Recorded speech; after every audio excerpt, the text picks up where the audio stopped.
Hey, this is going to be the last video you're ever going to need to see or ever need to watch, the only one ever, if you are scared of cold calling. I'm going to go over everything in extreme detail, okay? You're going to want to stick to the end because I'm going to go from basic to advanced, all right? My name is Robert Strada. Why I'm qualified to talk about this: I've been trained and mentored 101 by the elites of sales on Grant Cardone's sales team. I made over 300,000 cold calls plus. I stopped counting quite a while ago. I've done door-to-door sales, and I got shot at my first day on the doors 9 times, was interviewed on the news, most famous door-to-door guy for about a month, and then I became the top setter after getting shot at. On top of that, I've also sold for my company while I was active duty military. I've also bought more $10,000 coaching programs than I know what to do with. So we're gonna dive right into it. Goal. My goal is not to alleviate your fear. Okay? Sorry about that. You're always gonna feel fear. My objective is to give you the tools, the mental reframes and perspectives, and most importantly, I don't just want you to get over your fear. I want you to dominate and conquer and come out of this 10 times stronger. I'm not, look, if your fear is here, I don't want to get you to neutral. That is not my goal. If you got to neutral, I failed. My goal was to take you and bring you 10 times stronger so you can be 10 times more efficient. That is the goal, not baseline, stronger, okay? So, number one, you need to embrace the fear. You're not alone. Listen, a statistic we'll go over in a little bit is that 48% of all people are afraid of cold calling that are in sales. By not all people in sales. Everybody's afraid of it. You are not alone. And that is what is going to be your key differentiator. The rest of this video is going to be all the ways you can embrace the fear. That's why I made it number one. Number two, reframe of rejection. It's not about you. If someone says no, we as humans have been programmed that throughout society, for some reason, when you hear a rejection, it's like they're rejecting you. You suck. You are the rejection. No, that is not the way it is. And it's a psychological pain that is equivalent with physical pain. It's actually funny. I read that the same receptors in your brain that are in control of physical pain are the exact same receptors in the brain that are activated when you're rejected. Okay, that's why if you feel some sort of physical pain, you want to go work out. You feel like it alleviates it. It tickles the same fancy. So you learning to deal with this kind of pain, it actually, believe it or not, helps you deal with every kind of pain in life. It's kind of cool. But you need to know that no is not about you. It's saying no to the product. It's not even saying no to the product. It's saying no to right now. They don't even know you.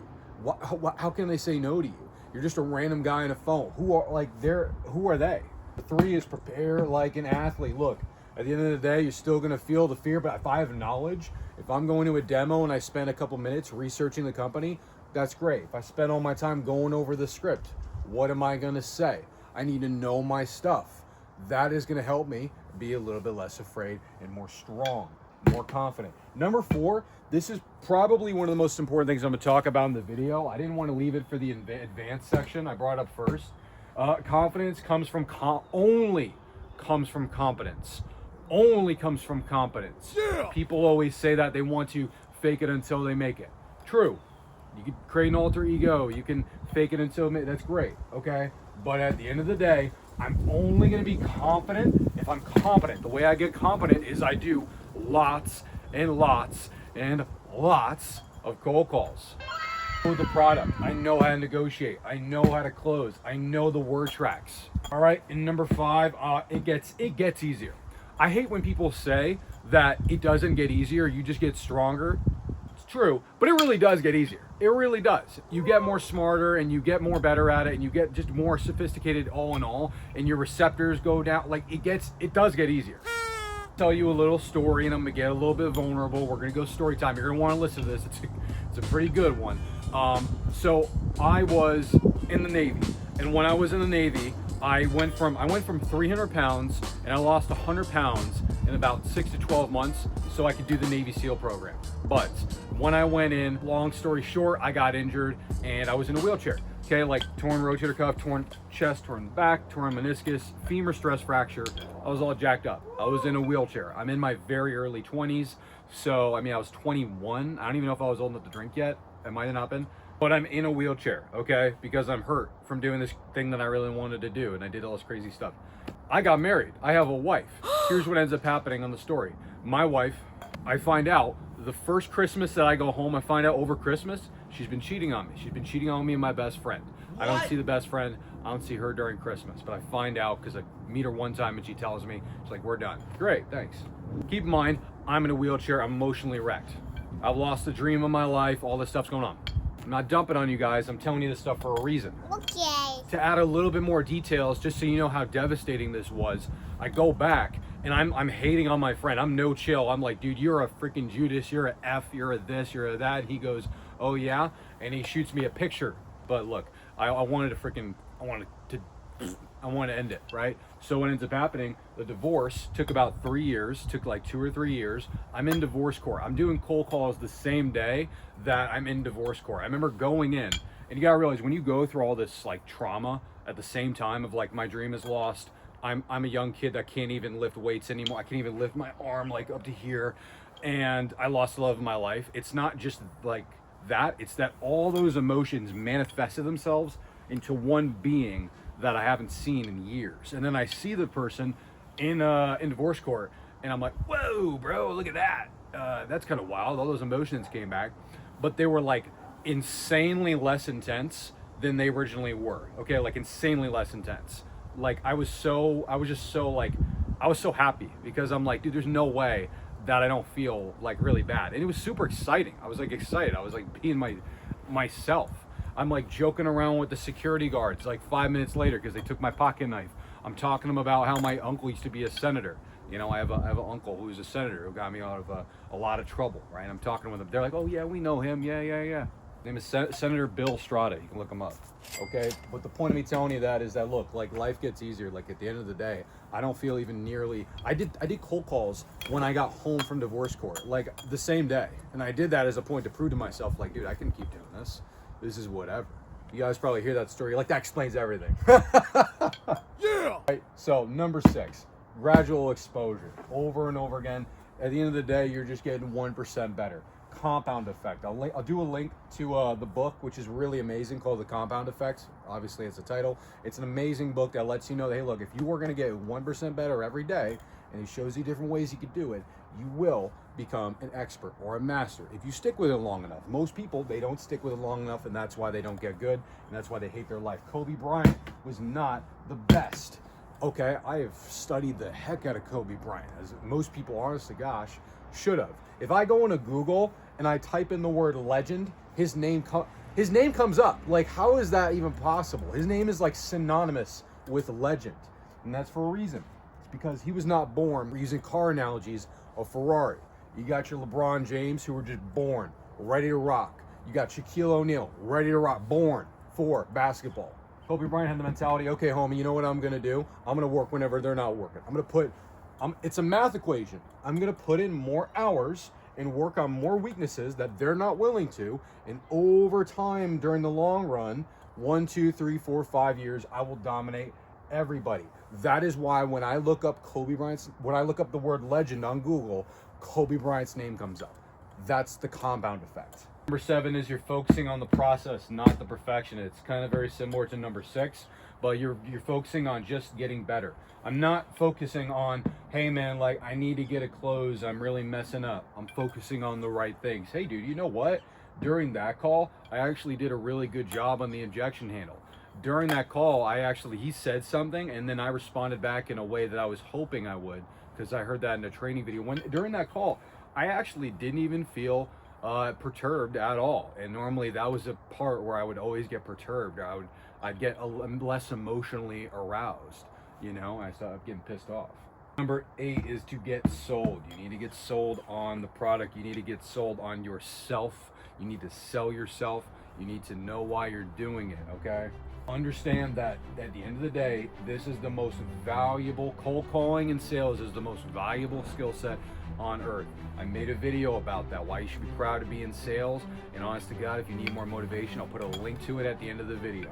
But you need to understand this is the skill set everybody else is afraid to develop. This is the thing that's gonna differentiate you. People that are monsters, that are the big leaders, that are the people that are just dominating earth right now, they get what they do this. The guys who could have any business they want, they could buy any piece of property, they could date anybody they want, they learn how to successfully cold call. Coming up next, you gotta know your stats. You need to know your statistics, okay? This is the first one I wanted to bring up. 69% of business owners are open to a cold call from a new offer. What? Most of you guys are thinking like, well, I wish it was 100%, or like, I'm surprised it's not 50%. I'm surprised it's not 0%. So you're telling me 7 out of 10 people, if my offer is relevant and it can help, they're open to a cold call? Like, what, in what world is that not exciting?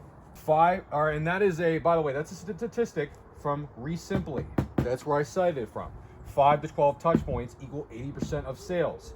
QWIR is the site where I got that stat from.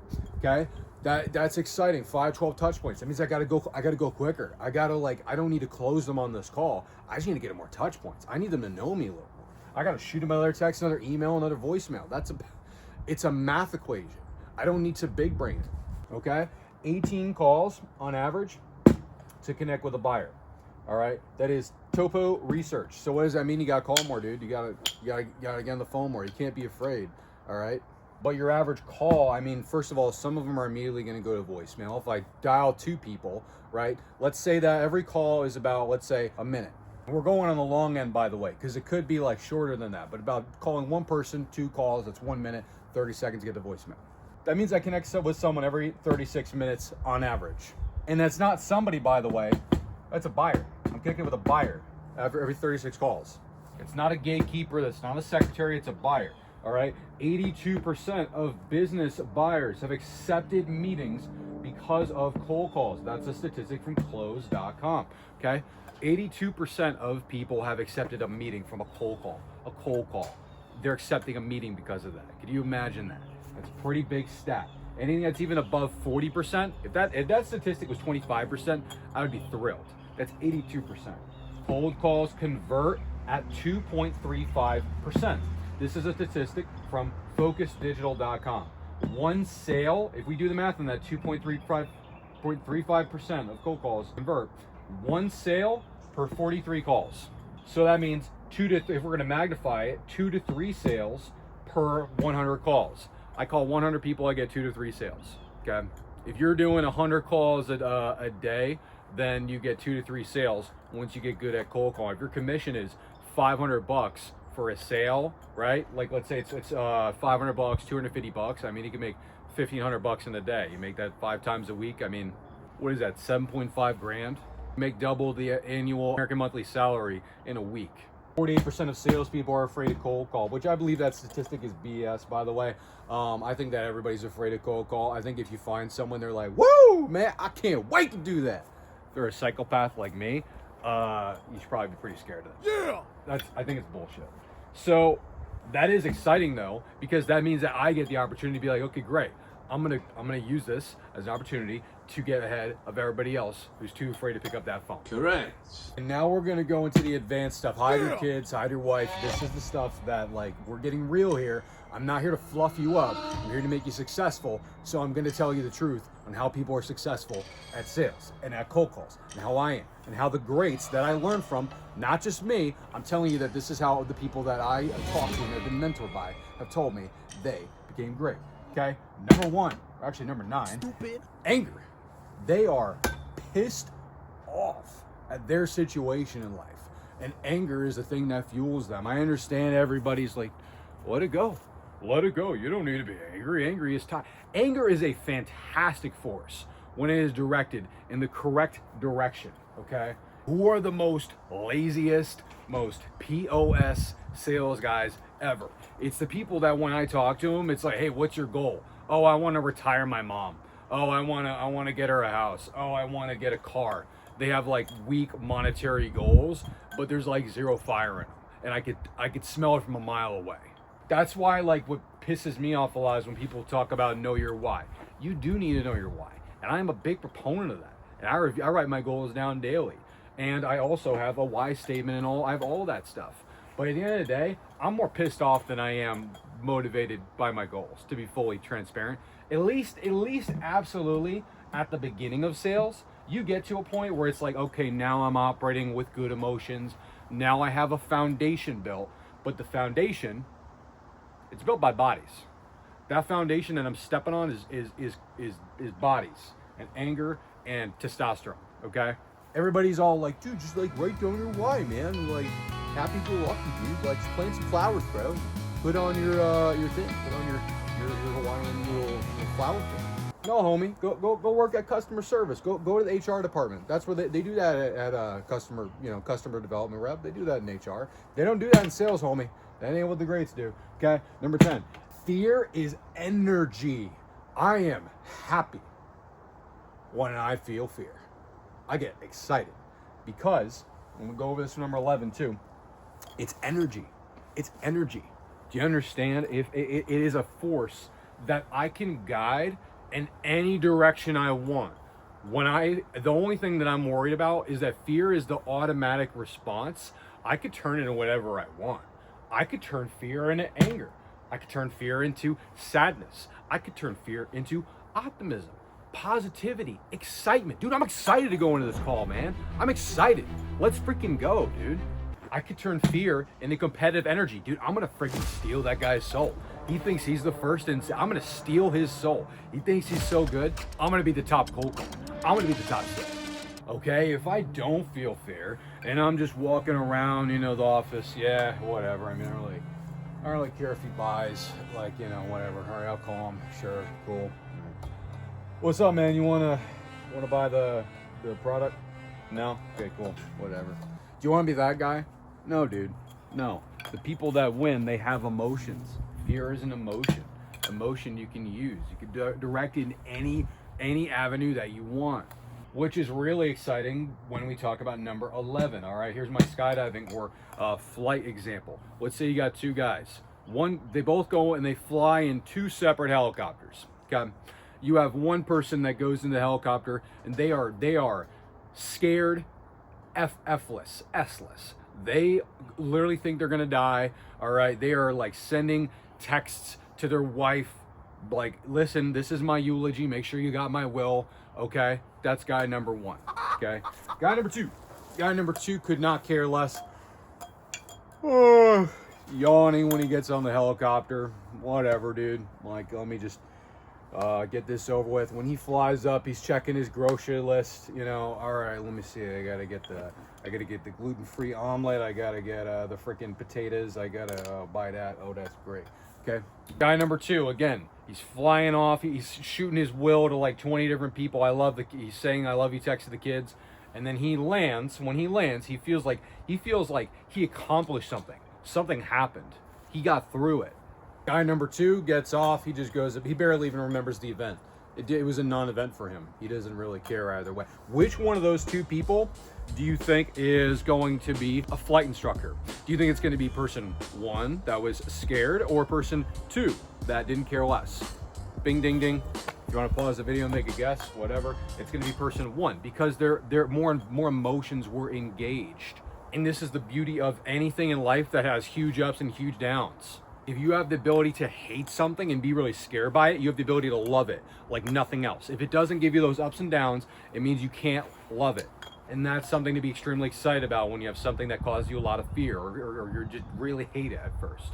I love cold calling now, right? I still hate it, but I also like have a love for it. Otherwise, I wouldn't make a video about it. Okay, number 12 is that you will never feel like it first. Okay? I didn't say you're never going to feel like it. You're never going to feel like it first. And this is the ultimate discipline hack. All right? Is that if you are going to start cold calling, you're never going to feel like it the first time in the day. If you are going to take a cold shower, you will never feel like it at first until you get in the cold shower, until you're sitting in the ice bath, until you're making the cold calls. When you start, now you have momentum. Now it's like, dude, I just want to get after it. Now I want to keep going. I got momentum. And The Power of Big Mo by John C. Maxwell, which is an amazing book. I feel like I should link it somewhere. Momentum is a fantastic force. I mean, imagine like when you want to go to the gym and you're like, dude, I do the last thing I want to do in the world. I would rather take bamboo and jam it under my finger. I would rather take this baseball bat and smack myself in the head 5 times than go and lift weights. But then you go and you're a few sets deep. You're busting out buys. You're looking at the vein pop out. You're like, oh, homie. Now you don't want to go. You want to keep going because you have it. But you have to remember, this is something to remember. Okay, I'm not gonna feel like it at first. So that means I just gotta do it. And you have to remember that every time. Number 13 is they won't remember you. Like, dude, if you cold call someone and they hang up on you or they swear at you, all right, first of all, it's not about you, which we talked about earlier, but they're not gonna remember you. Dude, I could literally cold call someone and I cold call them later that day or tomorrow, pitch the same product, and they will not remember it, and they'll buy. And I've done that many times where I cold call someone, call them the next day, and they don't remember me or my product at all, but now all of a sudden they're interested. That is the wild weirdness of sales. I have blown people out of the water, had them hang up on me because I pushed them so hard. I call them back and they're like, dude, I don't even remember that conversation at all, like a day or two later. Actually, that's not true. Maybe like a week. Okay, if I call them the next day, there's a little bit of emotion involved, so they'll probably remember, but like about a week and they'll forget about it. Okay, a few tactics. Number 14 is a 30-minute timer. I heard this from, shout out to 30 Minutes to President's Club, is that if you're, again, keep in mind, number 12, never gonna feel like it at first. Okay, I'm gonna set a 30-minute timer and I'm gonna cold call no matter what emotion goes through my head. No matter what I feel, I'm going to go for 30 minutes. At the end of that, I'll feel better. I'll feel like doing it. I just need to get hung up a couple of times at first. That's pretty much about it. Number 15, I'm gonna write in my journal, okay? Like when I'm doing this, this is a supreme tactic, and I, honest to God, cannot recommend this enough. This is probably the biggest thing that kept me going. I just had a journal in front of me, and I'm just writing in it. I'm writing anything and anything in it. This is what allowed me to like cold call from 5 a.m. to 11 p.m. at night. I ran those hours for a large quantity of time while I was working for Cardone. I would just be writing my journal. These are my goals. This is my values. This is my future identity. This is what my house looks like. This is what my kids think of me. This is what my wife thinks of me. These are the friends and I would just be writing anything and everything in a journal. As long as my pen is touching a piece of paper, I could keep going. All right, I would do that for probably 8 hours of writing a day. I'd be throwing out like a book a week. Number 16 is I need the script in front of me. Okay, like I don't care what type of salespeople say you don't need a script. You need a script, and you need to go by it, and you need to continuously go by it, even when you're 1, 2, 3, 5, 10, 100 years into your sales career. You need to have the script front and center. And the reason why is because I need to focus on the customer, and I need to focus on the right things, and I don't need to focus on what I'm going to say next. Now, I should know the script. You should be able to flip me, drown me, throw me on fire, and I should still be able to know the script, and I do. Yeah. But at the same time, I still want to have it in front of me, so I need to think less. And if I never need to turn on my brain, so I can be focused on the right thing. I'm burning less calories, okay, is what I'm trying to do. Motivational stuff all around you. I need motivational stuff. There's nothing wrong with that. Everybody hates on motivation, and honest to God, I want motivate. I want like some pictures around me. I want a little wide vision board over here that I created. I want 2 vision boards, left and the right of me. All my goals are written down over there. I got 2 motivational quotes right here. I got my phone background is my vision board. You need motivational stuff to keep going. I have subscribed to an application on my phone where it'll send me like a motivational quote twice a day, and I'll read it and I'll be like, dude, that's pretty cool. Number 18 is to always remember that you're growing. Sales, you are growing, okay? Every single business you fail, every cold call that sucks, you are developing as a human being. You are learning new skill sets. You are becoming more resilient. You are developing more grit. And those 2 things, by the way, are the biggest determinators of a successful life in general, not just in cold calling, not just in sales. You are growing with every hang up, every dial, every minute that you push through. Okay, number 19, I wanted to say this for last because I want to make sure I articulate this the right way, is that I will rip your heart out. I will stomp on it. I will go right through you, okay?